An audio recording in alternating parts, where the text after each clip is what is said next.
Because I was 35 and buried under 700,000 in debt, I decided to end my miserable life. I stuffed a rag into the car's exhaust pipe, turned the key, and slammed on the gas. Exhaust fumes flooded into the cabin.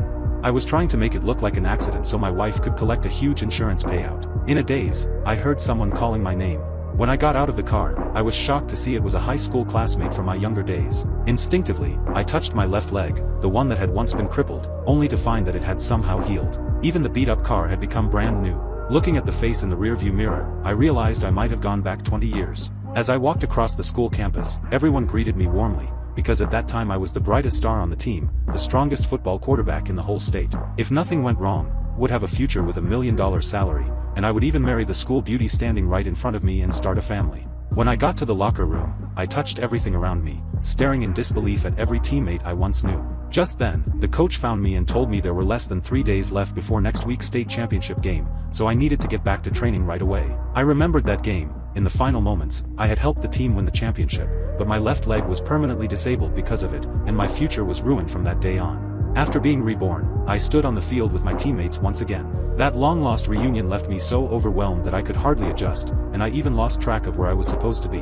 When I panicked and grabbed the ball, I was immediately tackled to the ground by an opposing player. The searing pain made me certain this wasn't a dream. With no time to worry about the confusion in front of me, I quickly got myself back together. Drawing on decades of watching football and my own tough physical condition, I eventually led my teammates to an easy win in the scrimmage. After the game, every player was exhausted, but I was still fired up. I found the coach and asked whether he could set up another game, but when the coach saw how excited I was, he suspected I was on performance-enhancing drugs. Son, don't make me start testing for drugs. Not before the biggest game this town's ever played. After the coach left, I suddenly saw my wife. She was still as clumsy as ever. I called out her name, but she didn't answer me and just looked at me in confusion. I knew that right now, she and I still weren't very familiar with each other. After school, my beautiful girlfriend came looking for me. At this point, she treasured me like I was made of gold. As she talked about our future together, I deliberately asked her what would happen if I got injured and couldn't become a professional player. Don't talk like that. You're not gonna get hurt, you're the best.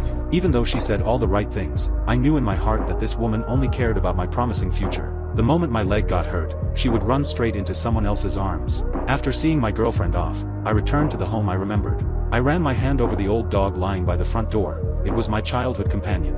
Then my mother came out. Looking at her busy, worn-out figure, I remembered how she had died young from overwork.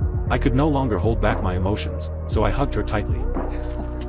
All right, come on. You're gonna make me late. Let's go.